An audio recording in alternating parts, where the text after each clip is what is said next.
Yesterday was a disaster. Captain Zlarka was pacing back and forward, occasionally smashing her reptilian tail against the floor, trying to figure out how to report this catastrophe to the headquarters of the Alliance. 7 members of the explorational unit were left on a Class 2 death world, among them, 3 humans. Humans were a fresh addition to Galactic Alliance. And as it is with novelties, they were to be handled carefully due to their quickly gained popularity as a bizarre but charming young species. This ship was merely the third Alliance-owned vessel to employ humans. Losing any of them during a mission as trivial as cataloging worlds capable of supporting life was a potential scandal and definite career ender for Zlarka. How did this happen anyway? Why was there a pirate fleet on the outer edges of known space? The explorational unit was not prepared to handle a battle with a vicious Saws, and they had to retreat before they managed to pick up every expedition member from the planet. She sighed. There was nothing she could do now. With a heavy heart, Zlarka warped to the bridge. Only during an emergency meeting like this could one see how diverse was the crew of this ship. X7 hosted specimens of 27 species, which was still modest when compared to the GA, which consisted of over 300 of them. It would be impractical to adjust each ship to emulate the environment of each species in a capacity that would allow them to work and live comfortably. It was decided to crew explorational units with species with similar needs. The crew of X12, hosting mostly aquatic species, would look very unlike when compared to that of X7. With every set of eyes, ears, or whatever organs or appendices given species used to communicate faced towards Captain Zlarka, she explained the situation to her subordinates. Different modes of communication were not a problem, given everyone possessed a personal translator capable of even translating units in real time. As expected, during giving the statement, each species whose kin was pronounced missing appeared gravely after hearing the news. The only crew not present were the Zeks. Being telepaths, they could be easily overwhelmed by the emotions of the other crew around them and would be informed separately. It was time to deliver the nail to the coffin, an expression Zlarka learned only recently and did not expect to think of so quickly. We are already moving away from them at 50% of the maximal speed of our FTL drive. Stopping right now would require at least 4 months. And even if that was a viable option, I couldn't put everyone else at risk by returning without military support. We're heading to the closest GA station for necessary repairs and reinforcements. I'm afraid that given the ongoing war, we'll have to wait before a big enough fleet will be assembled. The FTL drive was somehow a new addition to the GA's technological achievements, being only 300 years old. Other than sparking the conflicts that wouldn't be otherwise possible, it essentially pushed the Alliance into the Great Exploration era, which this ship was an example of. Before, contacts between species mostly consisted of long-range communication, or for extremely motivated explorers traveling in hibernation pods. Some of such travelers are still being retrieved. The fact that humans already possessed FTL drives upon their discovery was one of the reasons why they were accepted into the GA almost immediately. But, as it is with many new inventions, they are far from perfect. Reaching FTL speed is easy, slowing down very much less, and changing the course during such travel is a feat yet to be achieved. Finally, human engineer Steven broke the silence with questions about what equipment the lost crew had and what was the environment on the planet. To Zlarka's surprise, all the humans visibly calmed down after hearing the answer, making her question the accuracy of her body language reading skills when it comes to humans. Other kin of the left-behind crew members, on the other hand, became even more startled, voicing ways in which this planet's weather or native life could harm them. Except for the Vise, who just froze. "She will boil alive," was sentence that finally one of the Vise, and also the mate of a missing member, spoke.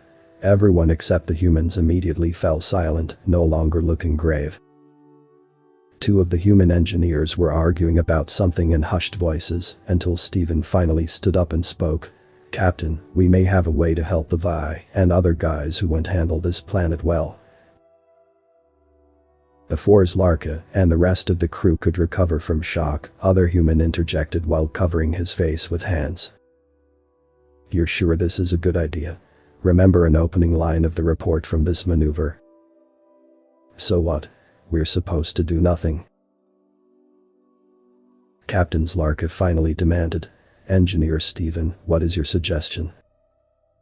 Human Stephen straightened himself up and answered with a grin, completely inappropriate to the weight of the situation they were handling. "The Prometheus maneuver."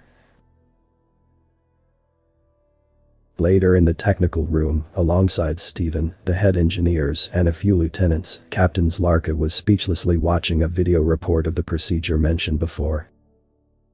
During the early years of space exploration, a human ship, Prometheus, accidentally left behind a shuttle with a crew member in it. Their FTL, being an even older and critter version of the GAs, couldn't reach the speed they could today, so they only needed 10 days to slow down enough to turn around. Sadly, the shuttle human was left in was equipped with barely 6 days worth of oxygen. Their solution was strapping an additional FTL engine onto another shuttle filled with oxygen and supplies. A small vessel like that couldn't possibly hold enough energy to reach the full speed of the FTL engine, so they decided to only disengage it when it was already at full speed. How? By hollowing part of their ship to make a runway, in which the shuttle could accelerate, while inside the cruiser. They continuously warped the rushing shuttle from the end to the beginning of the runway, while channeling power to it. Finally, they warped it outside of the ship, while it was at full speed. Warping is easy when distance and object are small enough. Warping grain of sand from planet surface to the orbit, or warping cruiser 1 centimeter away. That would drain X7 out of power completely. Despite shields put up around the hollowed space, the whole video report was filled with disturbing noises, suggesting small explosions or minor space-time anomalies. But they succeeded. Zlarka turned hesitantly to head engineer. "Can we do it?" Xyles didn't have face muscles other than those needed to manipulate their jaws or move their eyes. So their face should be like a mask. Yet somehow Zlarka felt Hagler was just as shocked and terrified as she was. It took a while before he finally answered. Again, despite the lack of clear indicators, obviously conflicted. "Every fiber of me screams that it is a reckless and dangerous venture, but if it was done before, I believe we can do it as well." Before Zlarka even gave an order, Stephen put his hand reassuringly on Hagler's shoulder and grinned. "It will be fine. Let's get to work." While Zlarka was sending reports to the GA and engineers were preparing the ship for a reckless and dangerous venture, the crew's xenobiologists were tasked with the hard assignment of choosing what equipment should be fitted in the small shuttle that was being sent to help the left members. To their surprise, humans proved the most problematic. It was their idea that made supply drop possible, so they were accommodated space twice as big as other species, and because new species needed to be handled carefully due to political reasons. They were asked to make a list of objects that would help their kin survive, and to put it in 3 categories of priority. They refused to put anything in the first category, something essential. In the second category, they simply put a Swiss knife. The list in the third category wasn't too long either: a holopad, a solar battery, and some genetically modified seeds and fertilizer, all of which accounted for less than 2% of the space they received. They remained unmoved even to Captain Zlarka implores, simply answering, "They will be fine, others need help more." At first she thought that compared to their fame, they are indifferent to their own species. After seeing the faces they had, looking at concerned Vise, she understood that was not the case. As a result, the rest of their space was mostly filled with equipment aiding other species. And 2 days later, after a nerve-wracking maneuver, Zlarka finally remembered how one of the humans was concerned about the opening of the video report. She decided to see it again. The video showed a close-up of one of the human engineers. While clearly uncertain, he was mustering a smile. Something was off though. For a second Zlarka thought she saw what previous captains employing humans reported. That glint of insanity before doing something incredible, or incredibly stupid.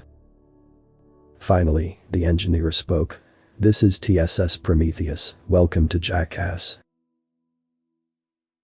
Author's name and link to original text is in the description.